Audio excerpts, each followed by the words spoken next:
سورۃ آل عمران آیت نمبر 81۔ اعوذ باللہ من الشیطان الرجیم، بسم اللہ الرحمن الرحیم۔ وَإِذْ أَخَذَ اللَّهُ مِيثَاقَ النَّبِيِّينَ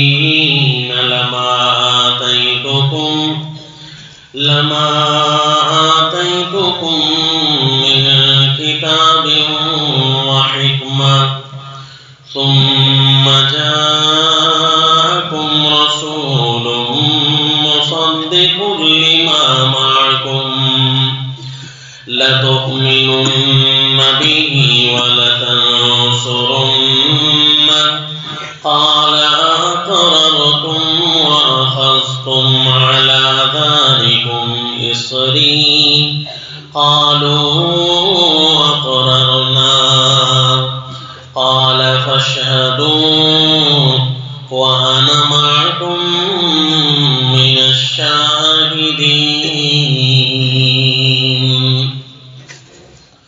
وصلی اللہ علی النبی الکریم۔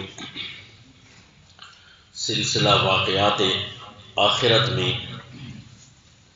گزشتہ دروس موت کے بیان میں گزر چکے۔ اچھے لوگوں پر جو آخری لمحات آتے ہیں اور جو برے لوگوں پر آخری لمحات آتے ہیں، ان کا تذکرہ قرآن مقدس نے جن الفاظ میں کیا ہم سن چکے۔ منازل آخرت میں پہلی منزل ہر انسان کے لیے یہی موت ہے۔ موت کے بعد جو قیامت تک کے لمحات ہیں، یہ مختلف قسم کے لوگوں پر مختلف انداز سے گزرتے ہیں۔ صحاح میں کچھ تذکرے ایسے ملتے ہیں کہ جس سے تھوڑا سا اندازہ ہو جاتا ہے اچھے لوگوں کی روحیں قیامت تک کس حال میں رہتی ہیں، جبکہ قرآن مقدس میں برے لوگوں کے لیے قیامت تک کا جو سفر ہے اس کا ذکر قرآن میں موجود ہے۔ مثلا فرعونیوں کا ذکر ہے کہ موت کے بعد، ان کے غرق ہو جانے کے بعد وہ کہاں ہیں، تو فرمایا النار یعرضون علیہا غدوا وعشیا ویوم القیامہ یردون الی اشد العذاب، کہ ان فرعونیوں پر آگ پر یہ فرعونی پیش کیے جاتے ہیں صبح و شام، اور جب دن قیامت ہوگی تو اس سے بھی سخت عذاب میں یہ چلے جائیں گے۔ اس کا مطلب ہے ابھی وہ کسی آگ میں ہے۔ اور واقعی حدیث پاک میں بھی آتا ہے کہ جس جگہ کا نام قبر ہے، جس چیز کو ہم برزخ کہتے ہیں، جو ہم سے پردے میں ہے، تو رسول اللہ صلی اللہ علیہ وسلم نے اس کی تعریف فرمائی ہے کہ القبر روضۃ من ریاض الجنہ او حفرۃ من حفر النیران، او کما قال النبی صلی اللہ علیہ وسلم، کہ قبر یہ جنت کے باغوں میں سے ایک باغ کا نام ہے، یہ جہنم کے گڑھوں میں سے ایک گڑھے کا نام ہے۔ تو اب وہاں جہنم کے کسی گڑھے میں وہ ہوں گے، اور قرآن بھی کہہ رہا ہے کہ وہ آگ کے پاس ہوتے ہیں، اور یہ قیامت کے دن اس سے بھی سخت عذاب میں چلے جائیں گے۔ تو لگتا ہے کہ ان کی جو برزخ ہے، جو ہم سے پردے میں ہیں، وہ کسی ایسے مقام پر ضرور موجود ہیں ان کی ارواح، کیونکہ ان کے جو جسم ہیں وہ تو عرصہ دراز سے زمین پر پڑے رہے۔ گزشتہ درس میں آپ سن چکے کئی قومیں ایسی ہیں سال ہا سال، صدیوں کی صدیاں وہ اپنے موتا کو اپنے پاس رکھتے ہیں۔ ہم تو دفنا دیتے ہیں نا، کوئی جلا دیتے ہیں، کوئی پانیوں میں بہا دیتے ہیں، اور کوئی ہے جو اپنے گھروں میں رکھتے ہیں اور دیواروں پر ٹانگ کر رکھتے ہیں، سالانہ ان کو کپڑے بھی پہنائے جاتے ہیں وغیرہ ذالک، ہڈیوں کے ڈھانچے ہوتے ہیں ان کے۔ تو بے شک ان کے جسم، ان کی ہڈیاں وہ تو زمین کا حصہ ہیں۔ قرآن پاک میں ہے یہی تم نے ساروں نے ختم ہونا ہے۔ منہا خلقناکم وفیہا نعیدکم ومنہا نخرجکم تارۃ اخری، سوائے انبیاء اکرام کے کہ ان کے لیے الفاظ ہیں وسلام علی المرسلین، کہ انبیاء اکرام کے لیے ظاہر باہر باطن ہر طرح سے ان کے لیے سلامتی ہی سلامتی ہوگی، ان کے وجود مقدس کو زمین نہیں چھیڑ سکتی۔ اب فرعون کا جسم بے شک وہ زمین پر پڑا رہا، کچھ عرصہ پڑا رہا، زیادہ عرصہ پڑا رہا، یا آج تک جو لاشیں مل رہی ہیں، یہ جو مشہور ہے کہ یہی لاش فرعون کی ہے، تو عین ممکن ہے آج تک وہ برقرار ہو، اگرچہ اللہ کریم نے اس کے بدن کی نجات کا وعدہ کیا ہے، تو کتنے عرصہ کے لیے کیا ہے یہ قرآن میں نہیں ہے، قیامت تک کے لیے اس کے بدن کی نجات کا وعدہ نہیں ہے۔ فَالْيَوْمَ نُنَجِّيكَ بِبَدَنِكَ، کہ یہ جو فرعون کا جسم ہے، تیرا جو بدن ہے، ہم اس کو نجات دیں گے، تاکہ لِتَكُونَ لِمَنْ خَلْفَكَ آیَةً، تاکہ تو اپنے بعد والوں کے لیے نشانی بن جائے عبرت کی۔ تو اب وہ اس کا جسم بعد والوں کے لیے نشانی عبرت ہے، اور عین ممکن ہے یہ اللہ آخر کتنا زمانہ آخر تک رکھیں گے، واللہ اعلم۔ عین ممکن ہے آج بھی جس کو فرعون کے نام سے یاد کیا جاتا ہے یہی وہ فرعون موسیٰ ہو علیہ الصلاۃ والتسلیم، سیدنا موسیٰ علیہ الصلاۃ والتسلیم کا مقابلہ کرنے والا یہی فرعون ہو جس کی لاش آج بھی پڑی ہے۔ خلاصہ یہ کہ جسم تو اس کا یہاں پر ہے، لیکن آگ پر ان کی باقاعدہ پیشی کی لگتی ہے، یہ قرآن پاک میں ہے۔ تو یہ برے لوگوں کی موت قیامت تک کا جو ذکر ہے وہ اشارہ مل گیا۔ اسی طرح قوم نوح کا بھی اشارہ ہے کہ جب یہ غرق ہوئے تو کہاں چلے گئے؟ فرمایا آگ میں چلے گئے، اغرقوا فادخلوا نارا، یہ آگ میں داخل کر دیے گئے۔ تو اب یہ اشارہ قرآن پاک نے تو صراحت کر دی برے لوگوں کے لیے کہ یہ موت کے بعد قیامت تک جس عالم میں رہتے ہیں وہاں بھی باقاعدہ جزا سزا موجود ہے۔ البتہ اچھے لوگوں کے لیے قرآن نے اشارات واضح نہیں کیے، صرف شہداء کے لیے اتنا فرمایا ہے کہ جو ہم نے ان کو زندگی دی ہے نا وہ تمہارے خیال میں بھی نہیں آ سکتی کہ ہم نے ان کو کتنی اعلیٰ ترین زندگی دی ہے، کیونکہ وہ جنت کی نعمتیں ہیں، دنیا کی تعبیرات سے بندے نہیں سمجھ سکیں گے کیونکہ زمین والوں کے ذہن بہت چھوٹے ہیں۔ البتہ حدیث پاک میں موت سے لے کر قیامت تک کے زمانے کا اشارہ ہے کہ مثلا کسی مومن کو یہ کہا جاتا ہے نم کنومت العروس، سو جا، جس طرح کہ کوئی شادی کی تھکان کے بعد سو جاتا ہے آرام سے کہ اب سارے تکلیفات ختم، اب پریشانی ختم، اب ایک زمانہ خوشی کا شروع ہوا، تو جس طرح اس کو ابتدا میں یہی محسوس ہوتا ہے تو لمبی تان کر وہ سو جاتا ہے، اسی طرح تم بھی لمبی تان کر سو جاؤ، آرام کرو، نم کنومت العروس، یعنی عزت اور احترام کے ساتھ۔ تو یہ جو نیک لوگ ہیں ان کے درجات تو آپس میں مختلف ہیں، کوئی نیک ایسے ہیں جو شہداء میں سے ہیں، کوئی صدیقین میں سے ہیں، کوئی شہداء میں سے ہیں، کوئی صالحین میں سے، مختلف ان کے مراتب ہیں، تو ان کا جو زمانے برزخ ہے اس کے جو احوال ہیں وہ بھی تو مختلف ہوں گے۔ اس پر مختلف مفسرین محدثین نے کوشش کی ہے ان کے حالات دریافت کرنے کی اشارات حدیث سے۔ ان میں مثلا علامہ ابن قیم رحمہ اللہ انہوں نے روح کے احوال دریافت کرنے کے پورا زور لگایا ہے، کتاب الروح انہوں نے لکھی ہے، لیکن وہ جب تک کوئی ماہر فی الحدیث نہ ہو، علل کا ڈاکٹر نہ ہو، اس وقت تک اسے اجازت نہیں کہ علامہ ابن قیم رحمہ اللہ کی کتاب اٹھا لے، ورنہ تو اس کو سیاق سباق سے واقف نہ ہو کر اس کے گمراہ ہونے کا خطرہ ہے، وہ ناجائز مطلب تراش لیتا ہے جو مصنف کبیر وہ مطلب نہیں لینا چاہتے۔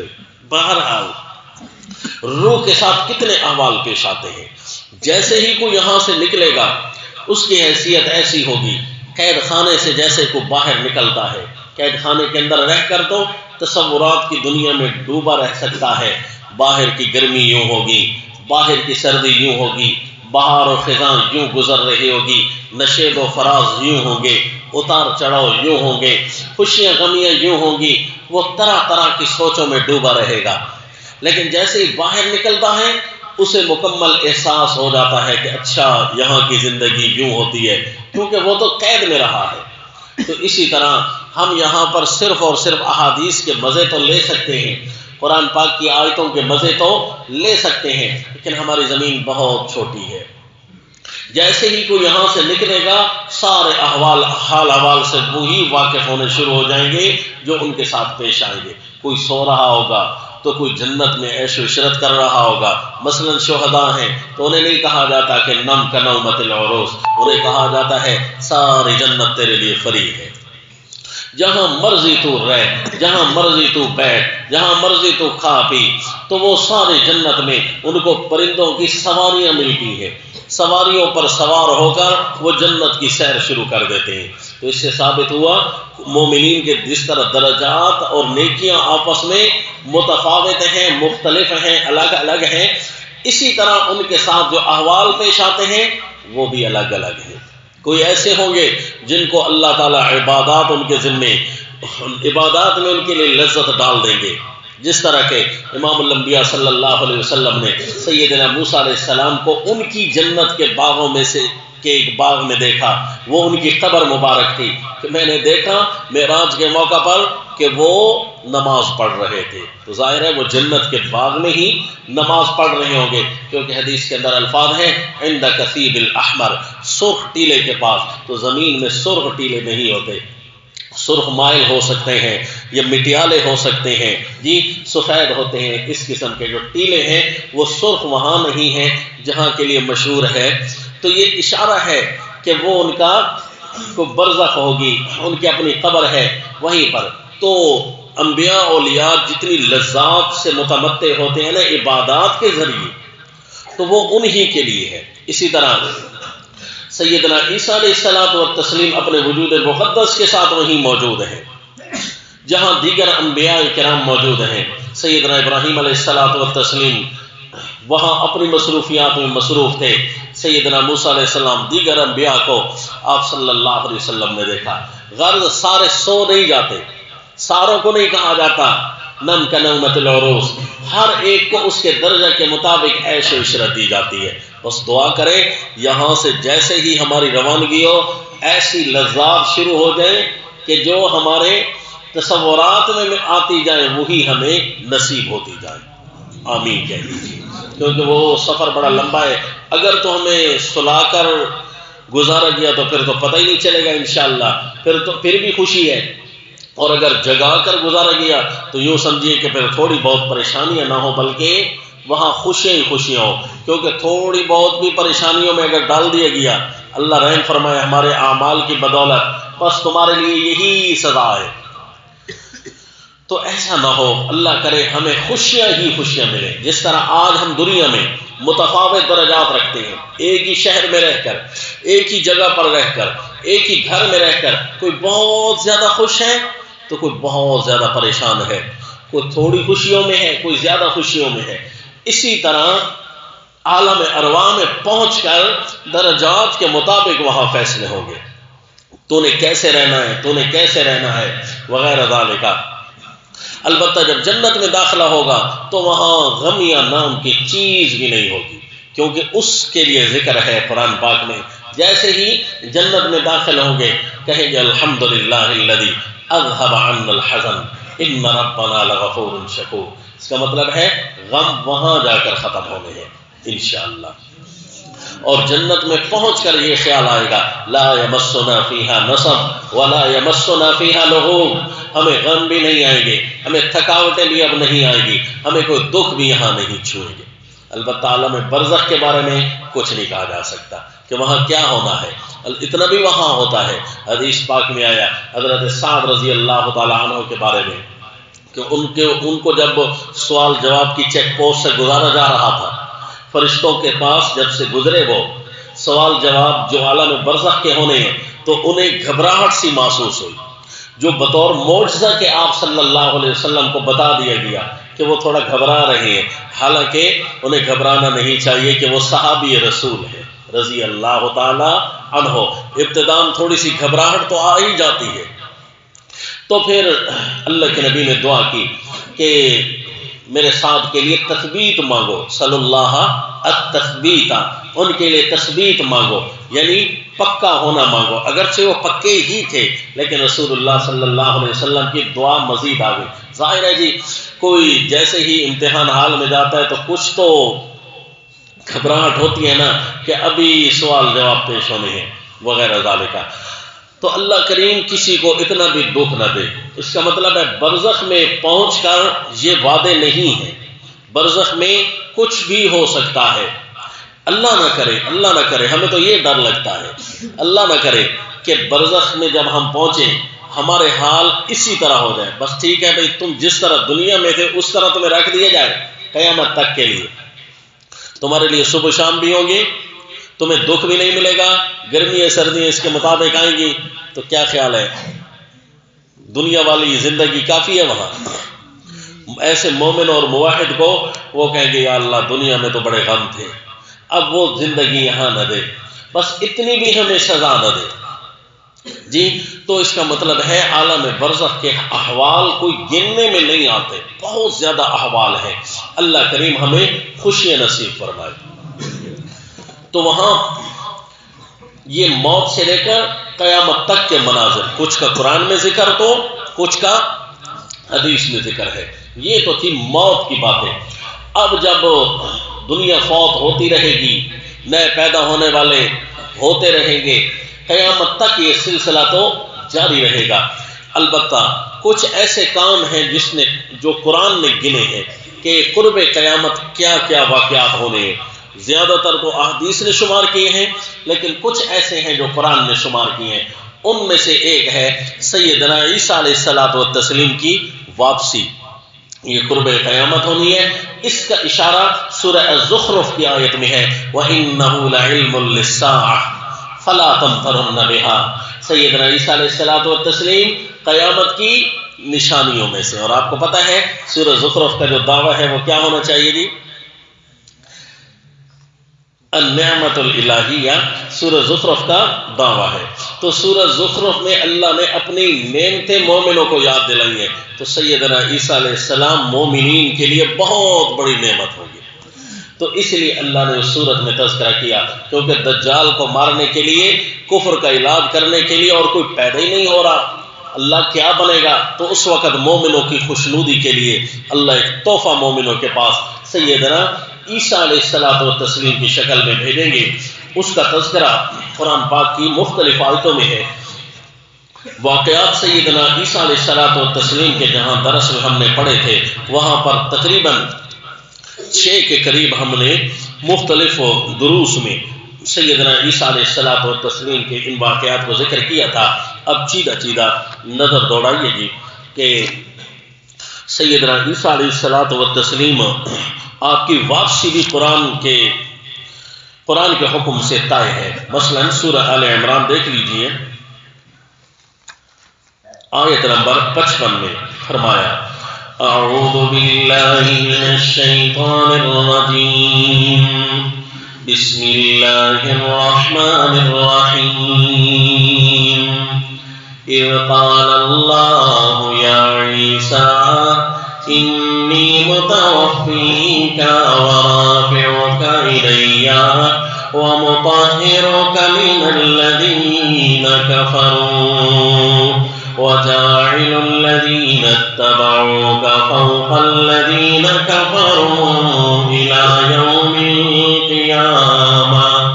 یہ ہے سیدنا عیسیٰ علیہ السلام والتسلیم کی زمین سے روانگی کے وقت کی آخری وحی کہ جب سیدنا عیسیٰ علیہ الصلوۃ والتسلیم کو یہودیوں نے گھیرے میں ڈال دیا نا, تو اللہ کریم نے سیدنا عیسیٰ علیہ السلام کو بچایا. اس وقت اللہ نے 4 وعدے کیے پیارے عیسیٰ علیہ الصلوۃ والتسلیم سے. مثلا ایک وعدہ یہ تھا کہ اے میرے پیغمبر اذ قال اللہ یا عیسیٰ انی متوفیک, اے میرے عیسیٰ پیغمبر میں تجھے تبھی موت دینے والا ہوں, تجھے پورا لینے والا ہوں. یہ میرا آپ سے وعدہ ہے, میں جب بھی آپ کو موت دوں گا نا وہ تبھی موت ہوگی. وہ میں آپ کو پورا جب لوگا ہمیشہ کے لیے فوت کروں گا. کیونکہ توفی کس کو کہتے ہیں کہ پورا لے لینا. وتوفنا مع الابرار, تو جب میں آپ کو پورا لوں گا نا تو اس وقت میں خود تبھی موت کے ذریعے تجھے یہاں سے لوں گا، یہ دشمن تیرا کچھ نہیں کر سکیں گے، یہ تجھے نہیں مار سکیں گے۔ یہ پہلا وعدہ ہے، انی متوفیکا۔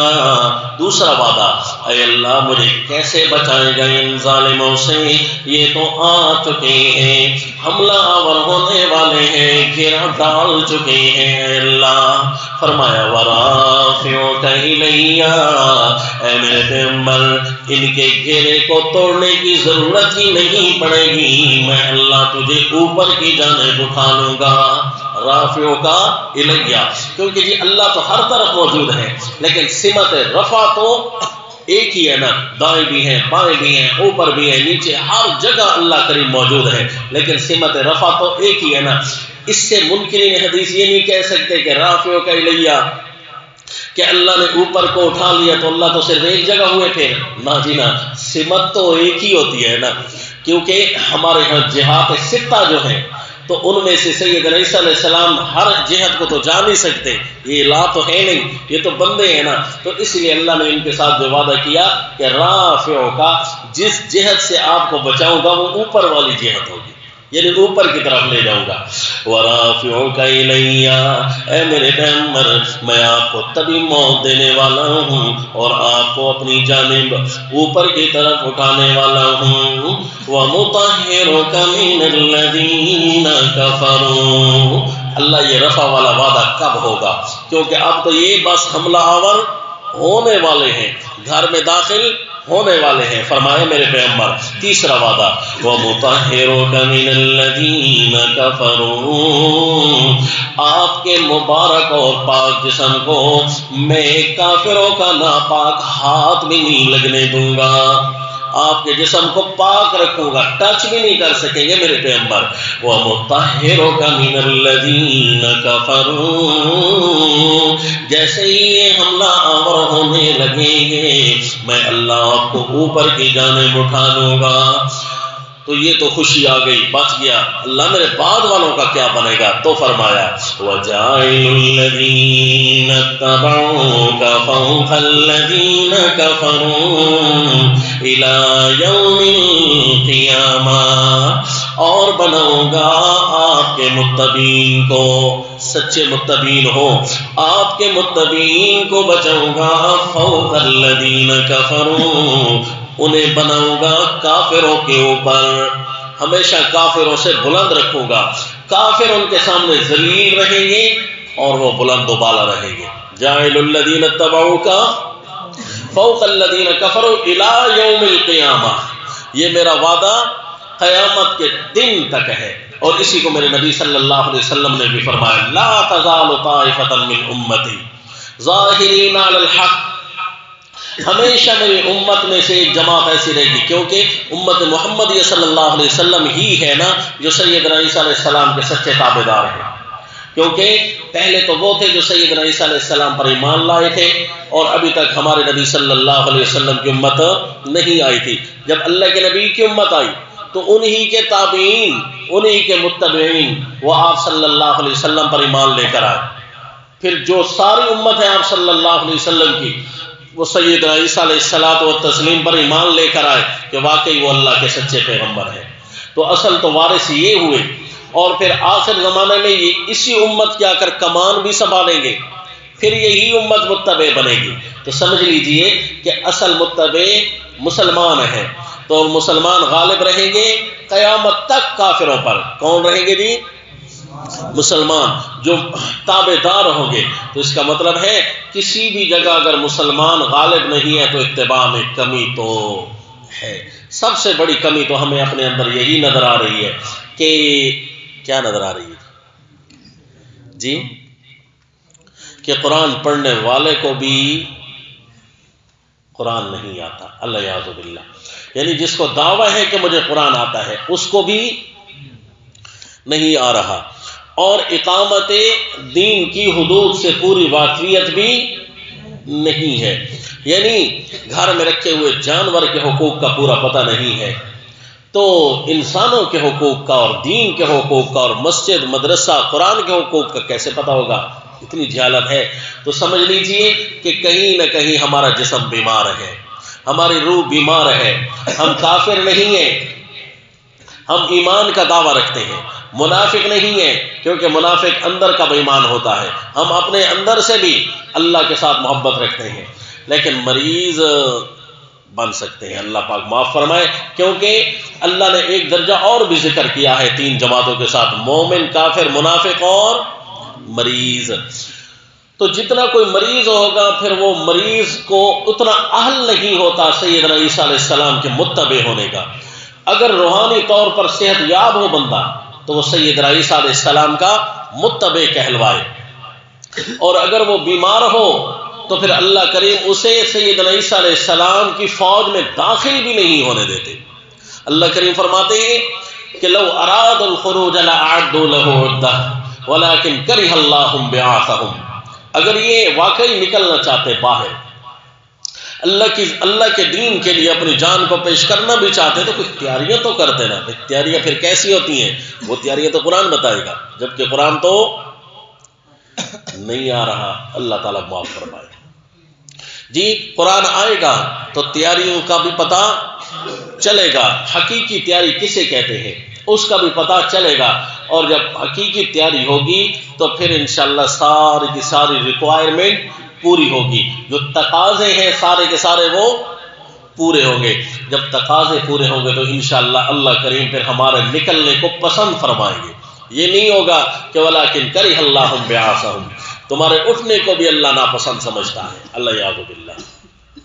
ایک منافق رسول اللہ صلی اللہ علیہ وسلم کے زمانے میں اللہ کے نبی کے زیر کمان ہو کر جہاد میں شامل ہوا، اور اتنا مردانہ وار اس نے لڑائی کی کہ صحابہ اکرام حیران ہونے لگ گئے. ایک صحابی نے تو آ کر بتایا، کچھ وقفہ اور پڑا ہوا نا، تو بتایا اللہ کے نبی آج فلاں ایک آدمی تھا نا جی، اس نے تو ایسے ایسے جوہر دکھائے ہیں کامیابی کے، اور ایسی لڑائی کی ہے کہ حیران کر دیا. واقعی اس نے بڑی خدمت کی ہے. اللہ کے نبی نے فرمایا وہ جہنمی ہے صلی اللہ علیہ وسلم. کیونکہ میرے پیارے نبی کو اپنے تمام افواج کے ایک ایک فرد کے بارے میں اس کے کردار کی شناخت تو ہوتی تھی نا. کیونکہ جو باپ ہوتا ہے اپنے بیٹوں کو سمجھ جاتا ہے، جو استاد ہوتا ہے اپنے شاگرد کی چال سے بھی واقف ہو جاتا ہے. تو اسی طرح نبی تو پھر بھی وہ فراست کے پہاڑ ہوتے ہیں جی، انہیں کیسے پتہ نہ ہو. وہ اپنے عالم الغیب نہیں ہوتے لیکن اس کے باوجود وہ چال چلن سے واقف ہوتے ہیں. ظاہر ہے کہ کوئی ایسا کفر بواہ دیکھ لیا ہوگا رسول اللہ صلی اللہ علیہ وسلم سے جس کے بارے میں اللہ کے نبی شخصی فتویٰ ارشاد فرما رہے ہیں. تو اسی طرح ہوا جو صحابی فرماتے ہیں اللہ کے نبی کی بات تو غلط نہیں ہو سکتی. میں اس توہ میں لگ گیا کہ اب اسے دیکھوں ہوتا کیا ہے. تو اس نے بڑی لڑائیاں کی، حتیٰ کہ وہ جب زخمی ہوا نا تو اپنا زخم جو لگا تو اب صبر کرتا نہیں جی، اپنے آپ کو بھی تلوار مار ڈالی، خود بھی مر گیا. تلوار نیچے رکھ کر نا اپنے پیٹ کا زور اوپر دیا تو خودکشی کی موت مر گیا.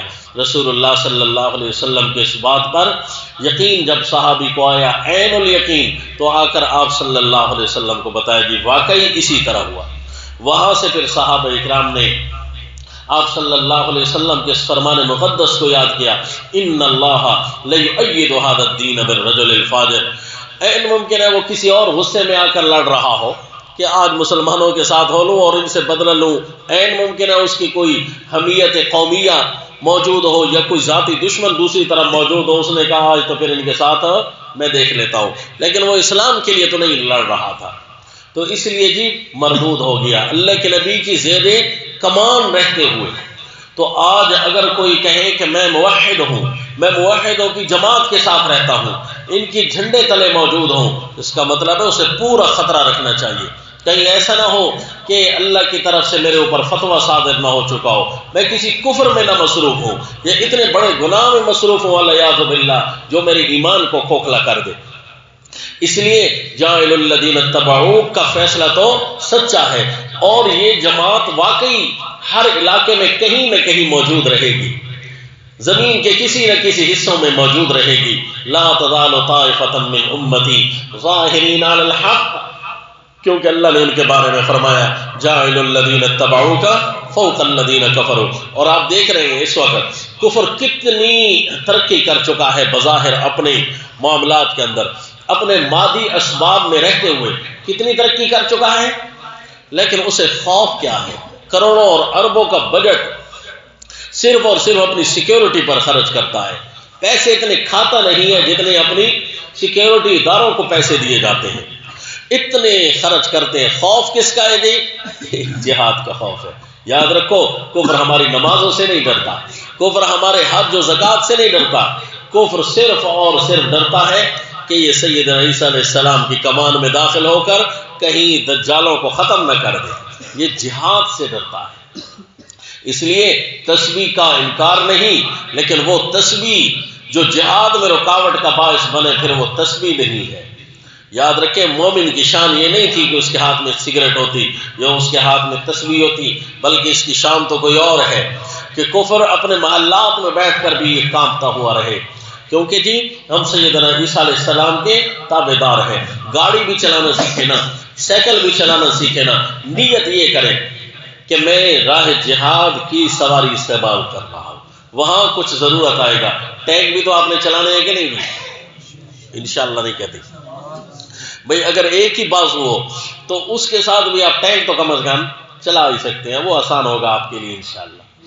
تو جب سائیکل ہی چلانا نہ آئے، گدا چلانا شاید مشکل ہے، لیکن آپ کے لیے جہاز چلانا آسان ہو جائے گا، وہ آپ کی بات مان لے گا۔ لیکن جو فطرتی سواری ہے وہ تو پھر ظاہر ہے اس کی بھی کچھ مان کر چلنی پڑے گی آپ کو۔ تو جی ساری چیزیں سیکھنی چاہیے، گدھا کی سواری بھی آئے اور گھوڑے کی سواری بھی آئے، فطرتی اور غیر فطرتی جتنی بھی سواریاں ہیں ان ساروں کو بھی سیکھنا چاہیے، نشانہ بازی بھی آنی چاہیے اور اپنے گناہوں سے بچنا بھی سیکھنا چاہیے۔ ہر گناہ کرنے کے لیے تو نہیں ہوتا۔ سیدنا داؤد علیہ السلام فرمایا کرتے تھے بنی اسرائیل کو ہر گناہ کرنے کا ہوتا ہے، جو بھی گناہ تم دیکھتے ہو کر لیتے ہو، کانوا لا یتناہون عن منکر فعلوا، ہر گناہ کیا کرنے کا ہوتا ہے۔ لعن الذین کفروا من بنی اسرائیل علی لسان داؤد وعیسی ابن مریم، گناہ کو چھوڑ بھی دیا کرے، گناہ کوئی چھوڑ بھی دیا کرے۔ جو گناہ چھوڑتا ہے انشاءاللہ اس کا جسم مرض سے باہر نکلتا ہے۔ جب مریض جسم نہ ہونا، آنکھیں مریض نہ ہو کیونکہ یہ برا نہیں دیکھتی، کان مریض نہ ہو کہ یہ برا نہیں سنتے، جی حتیٰ کہ دل و دماغ یہ بھی مریض نہ ہو کہ برا نہیں سوچتے، ان کے تفکرات تک بھی پاک ہیں، تو سمجھ لیجیے انشاءاللہ کہ اس کا جسم صحت کی طرف آ رہا ہے۔ نسخے استعمال کرنے چاہیے کہ نہیں جی؟ بندہ اپنی جسمانی کتنے نسخے استعمال کرتا ہے، میری یہ جگہ بھی ٹھیک ہو، میری یہ جگہ بھی ٹھیک ہو، یہ بھی ٹھیک ہو۔ اسی طرح روحانیات کے لیے بھی بندے کو اسی طرح نسخے دریافت کر کے رکھنے چاہیے کہ میری بیماریاں کیسے حل ہوں گی۔ اپنے ساتھیوں کو عموماً تو یہ کہہ دیتا ہوں کہ اگر کوئی بڑا سارا نسخہ، جامع ترین نسخہ جو اکثر بیماریوں کو ٹال دیتا ہے، وہ نسخے تو کم از کم یاد رکھا کریں تاکہ جسم صحت مند ہو جائے۔ ساری بیماریوں کا دعویٰ تو نہیں ہے، البتہ اکثر نسخے ہیں، اکثر بیماریاں ہیں، چند ایک ایسے شارٹ نسخے ہیں کہ اکثر بیماریوں سے جسم کی ختم ہو سکتی ہیں، روح کی ختم ہو سکتی ہیں۔ مثلا صدقہ کرنا، اس سے اکثر بیماری انشاءاللہ روحانی ختم ہو جائے گی، جسم صحیح و سالم ہو جائے گا، روح صحیح و سالم ہو جائے گی، جس طرح کہ اللہ کو چاہیے ہوتا ہے۔ اسی طرح حسن اخلاق، کیا جی؟ ہاں جی، حسن اخلاق۔ اچھا، حسن اخلاق کی ٹریننگ ہم دور حدیث کے بعد کریں گے کہ اس سے پہلے ہی کر سکتے ہیں؟